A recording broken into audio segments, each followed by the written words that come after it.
Hi Mustangs, this is Mr. Wormuth, and this is your rundown for the week of Monday, April 27th. Alright, so the first thing, which we'll mention in the reminders, again, is make sure that you're turning in all your work. If you're missing something, please email me, and we'll see what we can do to figure it out and get you some points. I'm not trying to take points off for missing work, for late work, I should say, but anything missing, I got to put a 0 in. So please make sure that if you know you're missing something, that you fix the problem. You do the assignment and you submit it. Even if it's late, submit it. What else? There was something else along those lines. I'll think of it eventually. Let's go to modules. And just as a reminder, you can always find these assignments and these videos under week, whatever week it is, RL assignments. So week 12 was the first week, 13, 14, 15. This is week 16.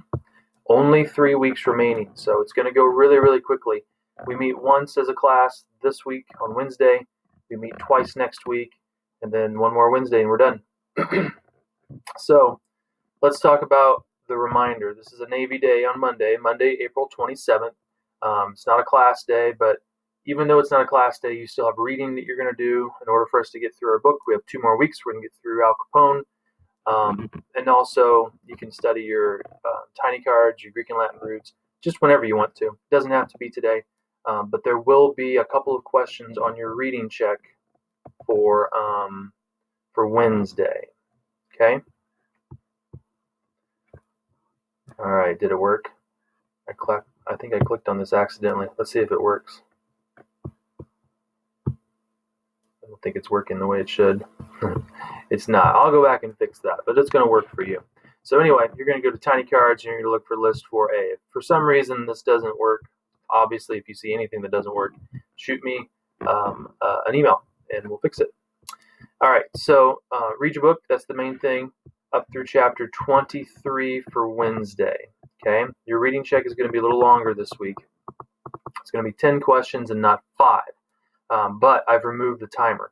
I think for a few of us, the timer was it was just too constrictive for whatever reason. I think we get distracted pretty easily, and then we lose track of time, and then boom, it's over. So hopefully this will ease some of those tensions.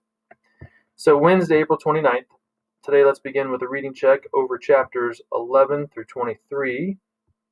Click here to complete this week's reading check because there are a few more questions. There's no timer. As Al Capone unfolds, it becomes easier to sympathize with Moose's character, which means it's easier to kind of understand him and put yourself in his shoes. He is expected to be more responsible than other kids his age, and it's because his parents, in 1935, it was more common that dad worked and mom stayed home, but both mom and dad are working a lot. So that's more like today. We can probably relate to that. And he's expected to watch after his sister. So the click here is for a discussion. This click here, right in there. You click there and it takes you to discussion. Let's see if that one works. It does. It looks like this. So is it fair or not that Moose is expected to be so much more responsible than other kids his age? And can you relate? Do you have to look after siblings or nephews or cousins or whoever? You don't have to share personal information, but just maybe you can identify with Moose. That's one of the interesting parts about the story. It's not just dealing with Natalie and her autism in a time where people didn't often keep people who were autistic around. It's Moose dealing with it, as a 12-year-old, and trying to be almost like a parent himself, which I don't know if that's fair, but it's necessary in the family so everyone can work and make things work the way it's supposed to. All right, so click on there. Those are 5 easy points. I haven't been getting responses from everyone. If you're having trouble, you don't know how to do it, just email me, and I'll help you walk through that process. So in the middle here, language review, pronoun antecedent agreement. This is something that we've talked about in one form or another. And it was on my list, excuse me, of about 4 things to cover at the end for testing purposes. But it's good review now because these are the things that we'll revisit in the fall when we get together again, I'm sure, because I will be your English teacher in the fall.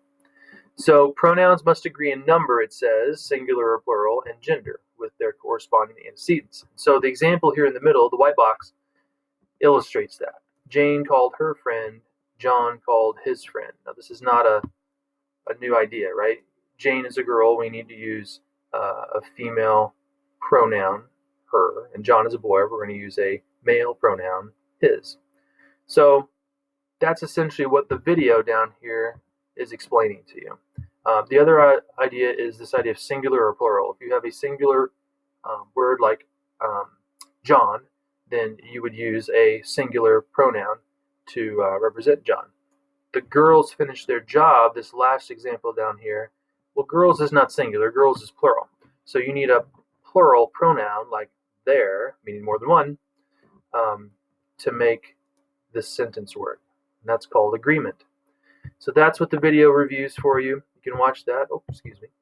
Khan Academy is really good about explaining these things quickly and in kind of a fun way. So there's that. IXL, you can click on the IXL logo and it'll take you to this lesson for identifying all the possible antecedents. So everyone's going to get this idea of you use male pronouns with male names and female pronouns with female names. That's an easy one. But this is also a good idea to kind of look at this idea of identifying antecedents in general, because that's the one thing that I think gives sixth graders a little bit of trouble is what's an antecedent? I don't understand what that is. So if it's he standing in for John, he is the pronoun and John is the antecedent. It's the word being replaced. So on IXL, they ask you to pick all the possible antecedents here. And the issue is it's an example of a vague pronoun usage. So Mr. Cohen ordered a lemonade and his son requested an iced tea, but the waiters brought him orange juice by mistake.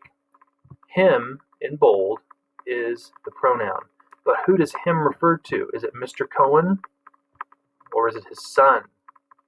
Right? It's confusing. This is a vague pronoun reference. So our job is just to pick the pronouns, at least in the beginning of this, the antecedents that are possible, because we just don't know, right? The way to fix these sentences is to reword them, okay? To take out the pronoun and put Mr. Cohen, if Mr. Cohen was the one who got orange juice by mistake, or his son, okay? But right now it's just about identifying those antecedents. So try that, see how you do. Let's see, what else do we have? Friday, May 1st. Reminders for today. Again, missing work. If you see anything missing, please contact me. Please get those things into me. Keep reading Al Capone.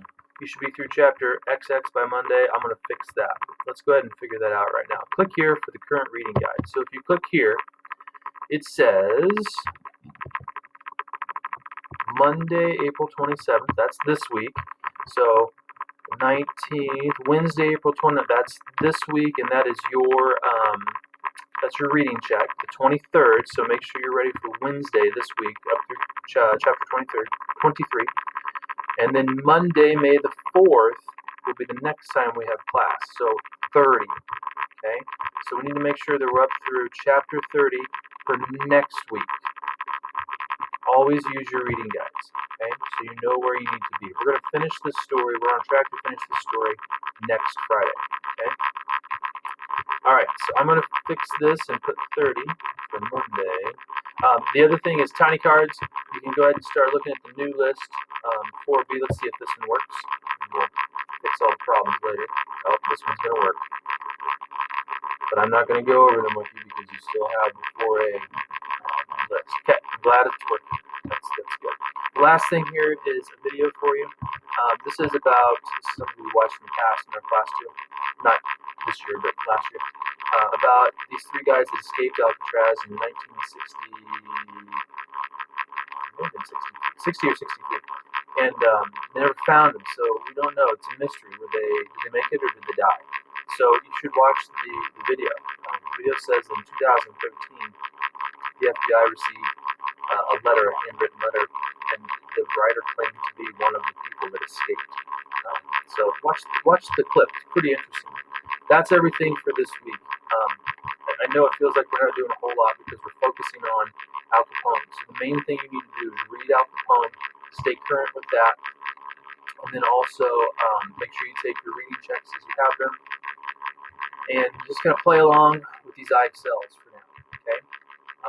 I'm hoping that what we can do is we'll get this scheduled at some point, the last week of school, week 18, and we'll do an AR quiz. It doesn't have to be together, obviously, but we'll do that AR quiz. We'll talk about the story some, and then we'll do the AR quiz that last week of school, probably on Wednesday. I'll open it up, and you can take it whenever you want to, but probably on Wednesday that'll be something for us to do. Okay. And that, I think, is that. If you have questions, email me. Have a great day and a great week. Enjoy the sunshine as it's out there. And see you later.